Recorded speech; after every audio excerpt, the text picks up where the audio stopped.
Hello and welcome to the channel. Today I'll be sharing with you how to cut a 360 flare and also how to make a 360 flare sleeve. So if it's your first time viewing my channel, don't forget to hit on the subscribe button and give this video a thumbs up. Let's start.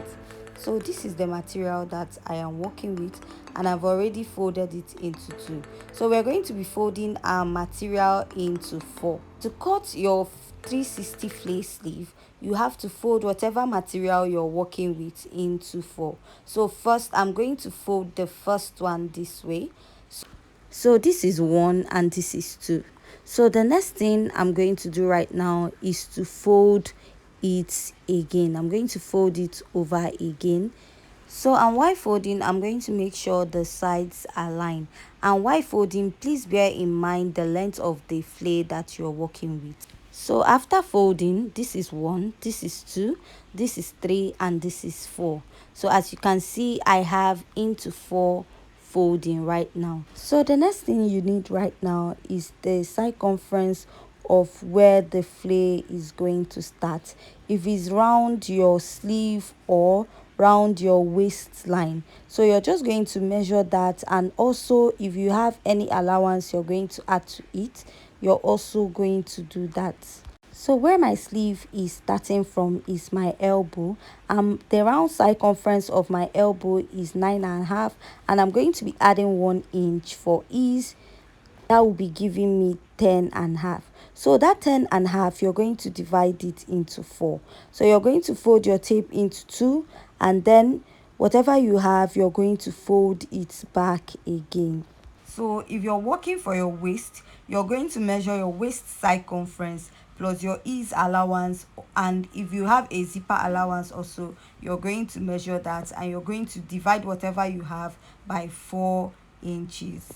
So after dividing it by 4 inches, what you're going to do right now is to take that particular measurement and you're going to place it at the tip of your fabric. And please make sure your measurement is taken from the closed part. So after dividing, I have 2.6. I'm going to place it and make sure I find 2.6 on that line. Wherever I have 2.6, I'm just going to mark. So after marking it at that point, I'm going to place my tape touching that point to the tip of my fabric, and I'll go ahead to measure what I have. So whatever you have from this point to that line that you marked, you're going to take it round and make sure it's exactly what you have you're taking round to avoid having excess when you're cutting out. So I'll go ahead and I will continue marking it round my fabric. After marking it round, I'll go ahead to join it, forming a circle. After joining it, forming a circle, I'm going to go ahead to place my tape, and I'm going to make sure I have 2.6 exactly on that line. So that is what I have. So the next thing I'll be doing from there is to get the length of the flare that I want, or the length of my sleeve. So the length of the sleeve I'm working with is 12 inches, and I'm going to be adding half inch to it. So the reason why I'm adding half inch is that I'm going to actually use a bias to finish the mouth of the dress. So I added that half inch.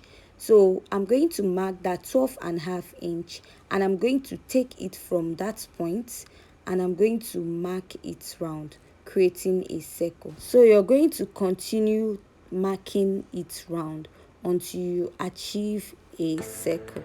So please, at this point, if you find this video very interesting and educative, please don't forget to give this video a thumbs up, hit on the subscribe button, and also leave your comments at the comment section in case you have any question.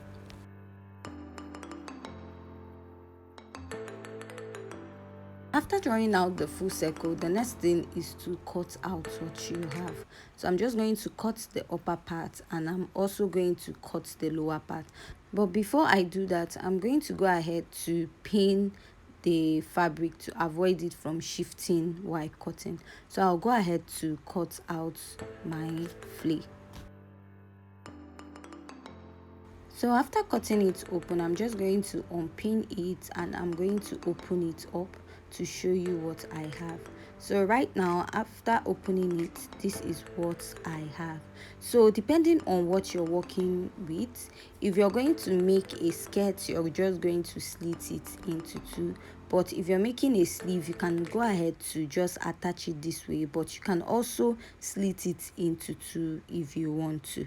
So this is what my 360 flay sleeve looks like.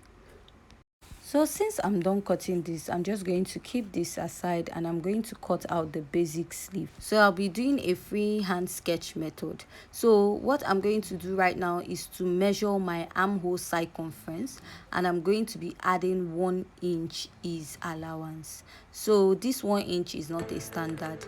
In case you're going to turn up with your lining, you can add extra allowance, but you shouldn't add more than 1.5 or 2 inches. So another method of doing this also is to also measure what you have at the armhole of your dress after sewing. You're just going to measure it and you just add probably half ease for turning your sleeve. So what I'll do next is to place my tape and I'm going to mark my sleeve cap. So whatever I have round my armhole circumference, I will be transferring it to that point. The next step I'll take from here is to place my tape and I'm going to measure or mark my sleeve length. So after marking my sleeve length, I'm just going to be adding ½ inch for joining allowance. So after marking that ½ inch down, the next thing I'm going to do right now is at the lower part of my sleeve, I'm just going to trim off the excess I have at that point. So after trimming out the excess, the next thing I'm going to do is to mark my elbow circumference at the lower part of my sleeve. So at the lower part of my sleeve, remember that my elbow circumference is 9.5 inches plus 1 inch for ease allowance. I have 10.5, so I'll be dividing that 10.5 into 2 and I'm going to go ahead and I will mark. So after marking, I'm just going to go ahead to mark 1 inch or ½ inch seam allowance since I'm not turning my sleeve with lining. After marking that, I'll go ahead to extend that line from that point down to the upper part of the sleeve.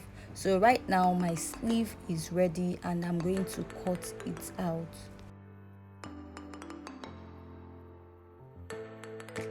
So after cutting my sleeve, this is what the basic sleeve looks like. So the next thing I'm going to do right now is to notch the center of the sleeve. After notching the center of the sleeve, I'm going to open it up. So the next thing I'm going to do right now is to attach the sleeve to the dress. So I'm not turning my sleeve with lining. So if you're turning yours, you can as well do that. So what I'm going to do next is to attach the basic sleeve to the dress first. So this is the dress that I will be attaching this to. So remember I notched the sleeve. So I'm going to place the notch part of the sleeve and I'm going to place it at the joining at the shoulder. So from there, what I'm going to do right now is just to sew with ½ inch from one side to the end, and then I'll also sew for the other side. So after sewing my sleeve, this is what I have. So what I'm going to do next is to place it and make sure my sleeve align. So if you have any question regarding the sleeve, please leave the question at the comment section. So next I'm going to take my tape and I'm going to measure what I have at my armhole circumference divided by 2, and I'm going to mark at this point. So from there, what I'm going to do right now is to extend it to the lower part of the dress. So I'm going to take it down to the elbow measurement I have at the lower part of my dress. So I'll go ahead to stitch it and I'm going to bring it for you to see what I have after I'm done stitching. So I'm done stitching. This is what I have. Next, I'll be attaching the flare to the basic sleeve. So I'm just going to open up the flare and I will place the sleeve in between it this way. And what I'm going to do is just to go and sew with ½ inch round. So after sewing it, I'm going to go ahead to use a bias to turn it round.